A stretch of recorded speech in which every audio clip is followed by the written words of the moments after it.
नमस्ते आचार्य श्री। अभिषेक जैन बालाघाट मध्य प्रदेश से अपना प्रश्न पूछ रहे हैं, जैसे हम प्रतिदिन पुरुषार्थ करते हैं, क्या वैसे ही सिद्ध परमेष्ठी भी पुरुषार्थ करते हैं? कृपया समाधान करें। पुरुषार्थ, पुरुषार्थ शब्द का जो अर्थ है पुरुष प्लस अर्थ। पुरुष मतलब होता है आत्मा, अर्थ मतलब प्रयोजन। आत्मा अपने प्रयोजन के लिए जो कार्य करती है वो पुरुषार्थ कहलाता है। देखिए, हम भी पुरुषार्थ करते हैं और सिद्ध परमात्मा ही पुरुषार्थ करते हैं। प्रत्येक जीव प्रति समय पुरुषार्थ करता है, क्योंकि आत्मा में एक क्रियावती शक्ति होती है। उस क्रियावती शक्ति का नाम ही पुरुषार्थ कहलाता है। वो प्रति समय अपना परिणमन करती है, अपना कार्य करती है। बिना कार्य के कोई आत्मा होती नहीं है। लेकिन बस इतना ध्यान रखना है, हम लोग जो पुरुषार्थ करते हैं कई प्रकार के निमित्त को लेकर के पुरुषार्थ करते हैं। सिद्ध परमात्मा कोई निमित्त को लेकर के पुरुषार्थ नहीं करते हैं। जैसे कि हमें भोजन करना है तो हम भोजन बनाने के लिए बहुत पुरुषार्थ करते हैं। हमें घर में रहना है या घर बनाना है तो हम बहुत सारे वस्तुओं को लेकर के पुरुषार्थ करते हैं। तो हम जो है इंद्रिय संबंधी या हलन चलन संबंधी जो है ऐसा पुरुषार्थ मानते हैं। ये आपका जो है इच्छा शक्ति वाला पुरुषार्थ है। लेकिन सिद्ध परमात्मा का इच्छा शक्ति वाला नहीं, अनिच्छा शक्ति वाला जो पुरुषार्थ होता है, उनका प्रति समय ज्ञान का परिणमन होना, उनका दर्शन का परिणमन होना, सुख का परिणमन होना, ये जो परिणमन है ये भी एक पुरुषार्थ है। यदि वो इस प्रकार का पुरुषार्थ ना हो और नहीं हो तो फिर आत्मा कूटस्थ हो जाएगी। प्रत्येक द्रव्य जो है परिणमनशील है, तो उस सिद्ध परमात्मा का परिणमनशील होना ही जो है उसका पुरुषार्थ है। और उनकी जो क्रियावती जो शक्ति है वो प्रति समय जो है पुरुषार्थ कर रही है। अनंत ज्ञान, अनंत दर्शन, अनंत सुख, अनंत शक्ति का परिणमन जो है उनका पुरुषार्थ है। और ऐसा पुरुषार्थ सिद्ध परमात्मा में भी दिखाई देता है। तो संसार में ऐसा कोई जीव नहीं है जो पुरुषार्थ ना करता हो। नमस्ते आचार्य श्री।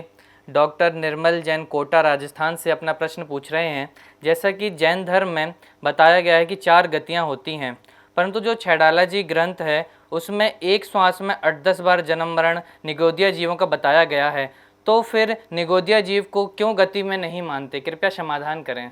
निगोदिया जीव को गति में नहीं माना ऐसा नहीं है। निगोदिया जीव भी एक त्रियंच गति का जीव है। वो बात अलग है कि छैडाला में जब बात चलती है कि इस जीव ने कैसी यात्रा प्रारंभ की।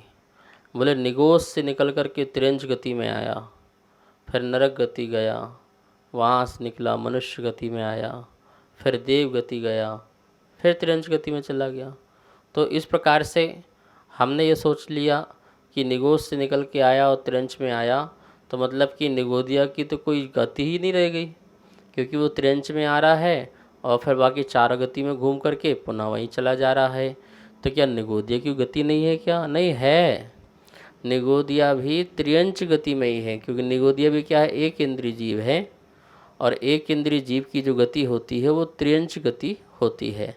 बस इतनी सी बात है कि निगोदिया जो जीव है एक श्वास में 18 बार जन्म मरण करता है। अत्यंत महादुख है, संक्लेश परिणाम है। तो वह एक इंद्रिय से निकल कर के 2 इंद्रिय, 3 इंद्रिय, 4 इंद्रिय, 5 इंद्रिय में प्रवेश करता है।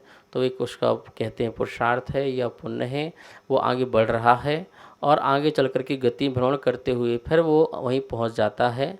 तो वो बताने के लिए कि 4 गति में कैसे भ्रमण जीव करता है, तो यद्यपि वह 4 गति में ही है, निगोदिया जीव है बाहर 4 गति से बाहर नहीं है, 4 गति के अंदर ही है। और 4 गति में किस में भी, त्रियंच गति में वह जीव माना जाता है।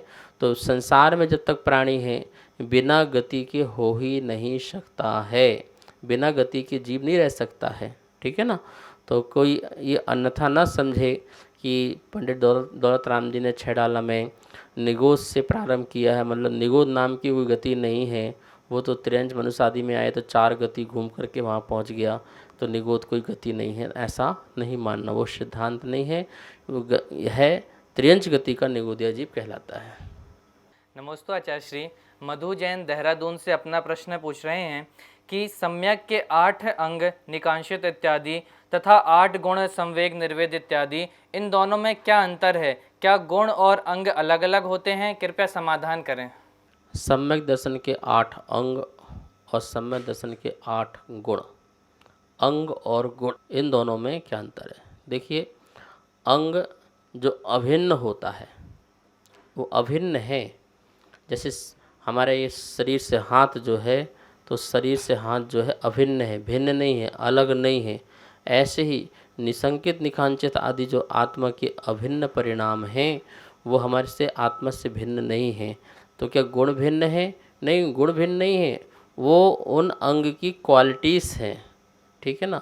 और हमारे अंदर जो अंग हैं उन अंग की क्या क्वालिटीज़ हैं, क्या क्या क्वालिटीज़ हैं, इनमें और क्या विशेषताएं हैं, वो बताने के लिए यहाँ बात की गई है कि सम्यक दृष्टि में ये अंग तो अभिन्न है ही है, और उसके अंदर और भी अच्छी अच्छी क्वालिटीज़ होती हैं। वो आस्तिक होता है, वो प्रशम भाव वाला होता है, संवेग भाव, निर्वेग भाव आदि उसके अंदर परिणाम हुआ करते हैं। तो इस प्रकार से सम्यक दृष्टि की और सारे जो गुण हैं उन गुणों के बारे में बताया गया है।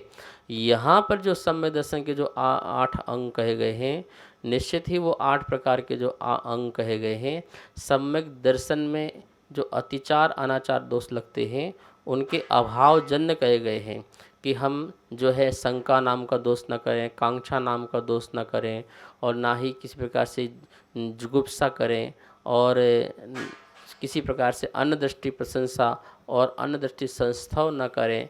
तो सम्यक दर्शन में दोष न लगे, इसलिए 8 अंग हैं। और सम्यक दर्शन में वृद्धि हो और उसमें निर्मलता आए और श्रद्धा में निर्मलता आए, उसके लिए 8 गुण हैं। तो सोने में सुहागा हो गया, ठीक है ना। सम्यक दर्शन तो सोना हो ही गया, और उसमें सुहागा मिला दिया तो और भी सुंदर वो बन गया। तो इस प्रकार से जो है सम्यक दर्शन और के अंग और गुण में ऐसा भेद समझना। सभी को सादर जय जिनेन्द्र। आप नित्य जैन पाठशाला के माध्यम से 6 डाला का स्वाध्याय कर रहे हैं, जो कि पूज्य गुरुदेव के मुखारबिंद से बहुत ही सुंदर स्वाध्याय कराया जा रहा है, और जैन आगम के अनुसार आपकी शंकाओं का समाधान भी किया जा रहा है। अगर आपको इस विषय में कोई भी शंका है तो आप हमें नीचे दिए गए नंबर पर भेज सकते हैं और अपनी शंका का समाधान पा सकते हैं। और आप शंका समाधान के पुण्यार्जक भी बन सकते हैं। 21 रुपये की राशि के माध्यम से 1 दिन के लिए, और 11,000 रुपये की राशि के माध्यम से 1 महीने के लिए पुण्यार्जक बनकर अपने पुण्य का संचय कर सकते हैं और शुद्ध ज्ञान की प्रभावना कर सकते हैं। सभी को सादर जय जिनेन्द्र। इस कार्यक्रम के पुण्यार्चक थे